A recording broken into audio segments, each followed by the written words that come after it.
You know that moment when you see something online on or around April 1st and it looks really cool and you're really hoping it's real, but deep down in your heart you know that it's an April Fool's joke?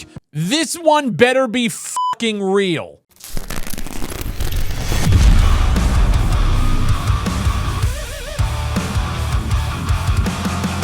The video you guys are watching is a post from War Thunder, a game that we haven't really covered on the channel in quite a long time. And what this trailer is for is the announcement that Infantry is coming to the game, alongside expanded tech trees with the game. And alongside this trailer that you guys are watching, there was a post on their official website in which they say introducing a revolutionary update. The long-awaited and highly requested addition of Infantry to the battlefields of War Thunder is finally here. We're always striving to push the boundaries of our game, an online military combat sim that brings to life legendary weaponry from various eras. That's why War Thunder is about to grow not only in depth with the introduction of armored vehicles and aircraft from World War I, but also in scale with Infantry joining the fight. And in this trailer, you see a lot of first-person gameplay. And I'm not gonna lie, the vibes actually look pretty immaculate. Very reminiscent of their game Enlisted, which at the time of recording this commentary is sitting at just shy of 5,000 players on Steam,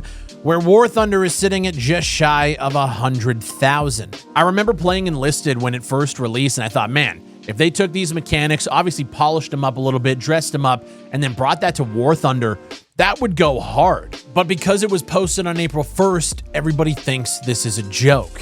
And while that might be the case and we're all just debating whether or not this is real or not and we're being fooled, I think we need to go back even further to 2017. March 31st, 2017, we have a trailer that you guys are seeing on screen here for an April Fool's event called Rank 9, in which they introduced modern military vehicles, including the M1A2 Abrams, the F-22 Raptor, helicopters, and tanks that were made in the modern era that everybody at the time thought it was just an April Fool's event. The event took place on a custom desert map. It had a high-tech vibe, but they went through a lot of effort to make this April Fool's event a real thing with functional cockpits and like the vehicles, like everything was made for the game.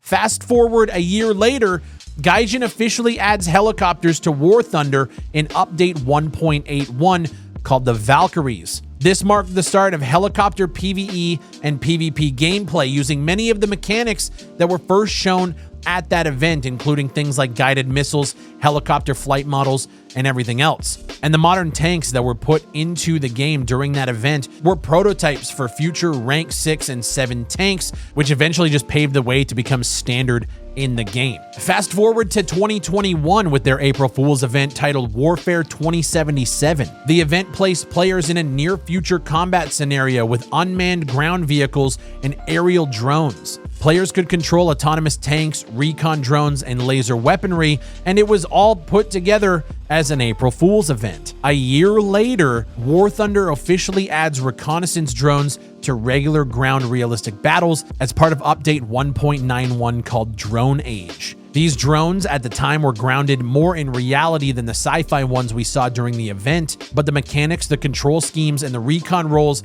were first explored during that April Fool's event. Gaijin does not treat April Fool's events as a joke. They use it as a stealthy prototype lab to put things in there to see how players respond, to see how the tools are used, and to see how we like the features that they're testing out here. It's a test bed for future content. So with that said, even though this might be, they say they're doing a large test, I don't know if they are or not, but to completely write it off as an this is just April Fool's, it's just bullshit, I think you could look at their history and make the case that this might actually end up being something in the future. They say very soon a large-scale closed beta test of Infantry will begin. We'll share more details about the tech trees, weaponry, gear, and gameplay features in future dev blogs, but in the next 24 hours, which should be pretty soon, you'll have your first chance to take part in test battles featuring Infantry during a special event dedicated to World War I. So the question is, like, why would something like this excite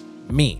With all of the hullabaloo and the hype around the leaks from the new Battlefield game, I think a lot of gamers are looking for that combined arms gameplay from somebody who can actually do it right. And to be fair, War Thunder has been thriving for years now. Like, they've been around since, I think, before this YouTube channel really even started. So the support's been there for over a decade, and for them to actually take the mechanics that they've already tested in another game and bring them into this one to deliver us a free-to-play combined arms experience that we know is going to be supported. Yes, there's microtransactions. Yes, Gaijin is not the greatest when it comes to track records, when it comes to, you know, greedy corporations, but the results don't lie. There's a lot of people who play War Thunder, and I think this would bring in a whole new crowd, which they could then support long term. And after we've seen so many other titles attempt this and flop, I don't know if War Thunder could pull it off, or if this would be a game mode in the game that isn't support. I don't know.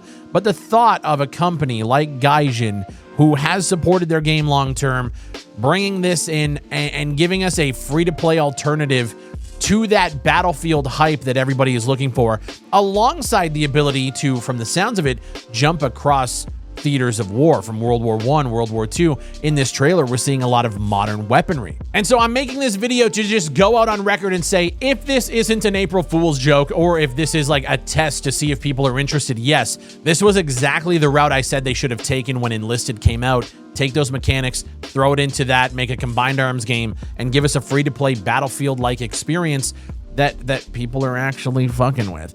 That's what we need in this market right now. Battlefield, again, the hype is huge. I'm excited for that, but I also understand that there is room for alternatives, and I think this could be a good one, but most likely it's just gonna be a joke, isn't it? It's something we want. It's something the market needs, so it can't be real, right? As always, let me know what you guys think down below in the comments. Would you fuck with something like this? I'm always curious. I know a lot of my people are very outspoken against Gaijin itself, but for the prospect of the actual game, I'm just focusing on the game itself.